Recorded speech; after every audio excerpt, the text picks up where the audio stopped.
Good day po sa lahat, si Fiscal EJ po ito. For this video, we are diving deep into the difference between estafa under Article 315, Paragraph 2D of the Revised Penal Code and BP22, also known as the Bouncing Checks Law. They both deal with bouncing checks, but they are not the same offense. And here's the kicker. You can actually be charged with both at the same time for just one check. Let's break it down for purposes of legal clarity. We are talking about estafa under Article 3152D, which is a crime against property. It is malum in se, meaning it is inherently wrong.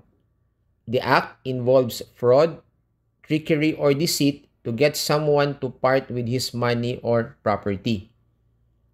BP22, on the other hand, is a special penal law. It is malum prohibitum, meaning it punishes the act itself, regardless of intent.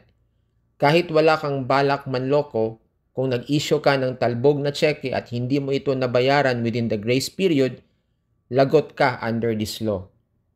So remember, estafa punishes the deception and damage, while BP22 punishes the mere issuance of a worthless check. Let's move to the purpose of the check. For estafa, the check must have been issued as part of the transaction. It must be the inducement that caused the victim to part with his money or property. Example, you are selling your car. The buyer, wanting to buy the car, tells you that he has no cash, but he can issue a check for the same amount. He assures you that he has enough funds in the bank to cover the check upon its encashment. You release the car after he gives you the check. Then boom, the check bounces. That's estafa. But if the check was issued after the transaction, let's say to settle a previous debt, estafa would not apply. But under BP22, kahit kailan pa yan ibinigay, as long as the check bounces and you fail to pay within 5 banking days after notice of dishonor, that's already a violation. Here's a more legal breakdown. Estafa under Article 3152D requires, number 1, issuance and delivery of the check at the time the obligation was created. Number 2, that the check was used to induce the victim to part with his money or property. And number 3, that the victim suffered damage or prejudice. On the other hand, BP22 requires, number 1, the drawing or issuing a check. Number 2, knowledge of no or insufficient funds at the time of the issuance of the check. Number 3, presentation of the check within 90 days from the date of the check. Number 4, dishonor of the check due to insufficient funds or closed account. And number 5, failure to pay within 5 banking days after notice of dishonor. The key takeaway here is that estafa requires deceit and damage, BP22 doesn't. Now, as for defenses, in estafa, good faith is a valid defense. In BP22, good faith does not matter. Even if you thought you had funds, if you didn't pay within 5 banking days after notice of dishonor, the law still holds you liable. And here's an important point na madalas nakakalito. Can a person be charged with both estafa and BP22 for just one bouncing check?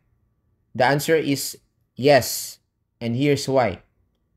Because when a person issues a check for an obligation that is created at the time of the issuance and delivery of the check, and that check later bounces, 2 different wrongs happen. What are these wrongs? Number 1, estafa. I am referring to estafa under Article 315, Paragraph 2D, because the check wasn't just payment for an old debt. It was part of the inducement, the reason why the victim agreed to part with his money or property. And the other wrong is BP22. Separate from that deceit, issuing a worthless check is a violation by itself because the law protects public confidence in banking and commercial transactions. Another key point po, if the check was issued for a pre-existing obligation, normally only BP22 applies. But if the check was issued at the time of the transaction, meaning at the time the obligation was created, and this check was used as an inducement in order for the victim or to convince the victim to part with his money or property, then both estafa and BP22 can apply. Thus, the offender can face two charges for one transaction. One for deceiving the private individual, I am referring to estafa, and another for damaging the credibility of the banking system because of the issuance of a worthless check.